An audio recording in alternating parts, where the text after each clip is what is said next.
नींद को मारना नहीं है। अगर तुम नींद को मारे तो एक दूसरे रोग के शिकार हो जाओगे। नींद ना आना भी एक रोग है। कुछ लोग क्या करते हैं, कुछ चीजों को मारना शुरू करते हैं। मारना नहीं है, डीप करना है। डीप डीप स्लीप कब आती है? 9 बजे से 1 बजे तक।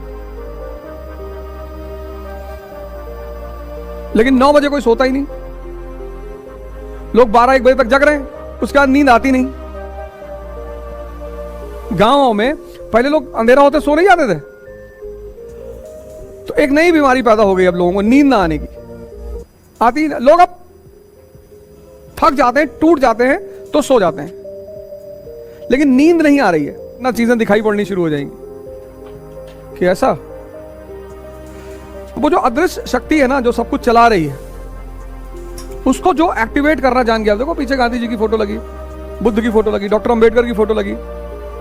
इन लोगों ने उस अदृश्य शक्ति को पकड़ लिया है, तो हमारे ही जैसे लोग ना, और सारा काम शक्ति पे चलता है। सब मजदूर कौन है? जिसके पास शक्ति नहीं है, मतलब जो अपनी शक्ति को कनेक्ट नहीं कर पाया, एक्टिवेट नहीं कर पाया, वो मजदूर है। वरना ऐसे ऐसे लोग हैं अभी धरती पर जो शायद स्कूल नहीं गए, कभी पढ़े नहीं, लेकिन बहुत पैसा है, कोई भी धंधा कर रहे हैं, बिजनेस कर रहे हैं। राजस्थान गुजरात के मारवाड़ी हैं। कैसे मन का एक नेचर है, वो तुम आज देख लो। C+C, ये बड़ा प्यारा फॉर्मूला है मन का। जब तुम कोई काम शुरू करते हो, जैसे मान लो साइकिल चलाना तुमने सीखना शुरू किया,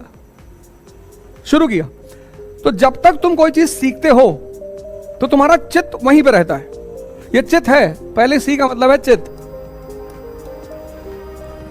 ये बड़ा डेंजरस फॉर्मूला है। और जहां चित्त है वहीं चैतन्य है।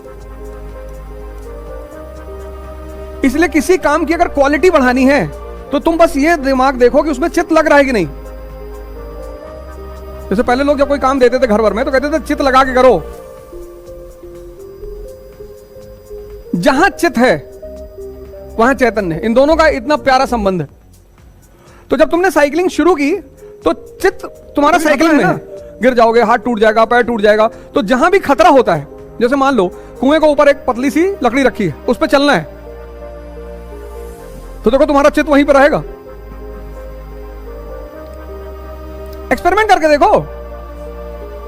जैसे यहां मुझे गिरने का डर नहीं है, लेकिन वहां अगर पतली सी लकड़ी रखी हुई कुएं के बीच में, तो चित्त जहां भी खतरा है वहां चित्त तुम्हारे साथ रहेगा, तब नहीं भागेगा। शमशान में देखो, भाग ही नहीं सकता। कभी चित्त को अपने देखना हो, चैतन्य को, तो कब्रिस्तान में चले आओ रात में, फिर इससे कहो जाओ घूम के आओ। वो जो प्रिया बचपन में साथ में पढ़ती थी, उसके बारे में कुछ सोचो, क्या पागल हो गए? अभी कोई निकल आएगा अंदर से तो। तुम्हारी दिक्कत क्या है ना, तुम एक्सपेरिमेंट्स नहीं करते हो। गांधी जी ने कितनी अच्छी टाइटल लिखी, माय एक्सपेरिमेंट विद ट्रुथ, सत्य के साथ मेरे प्रयोग। तुम प्रयोग करते ही नहीं। तुम किसी दिन रात में चले आओ कब्रिस्तान में और अपने मन से कहो कि बेटा उलझ, और उलझ जाए तो मुझे बताना। अगर उलझ जाए तो मुझे बताना। उलझेगा ही नहीं, खतरा है ना। जहां खतरा है वहां चित्त तुम्हारे साथ।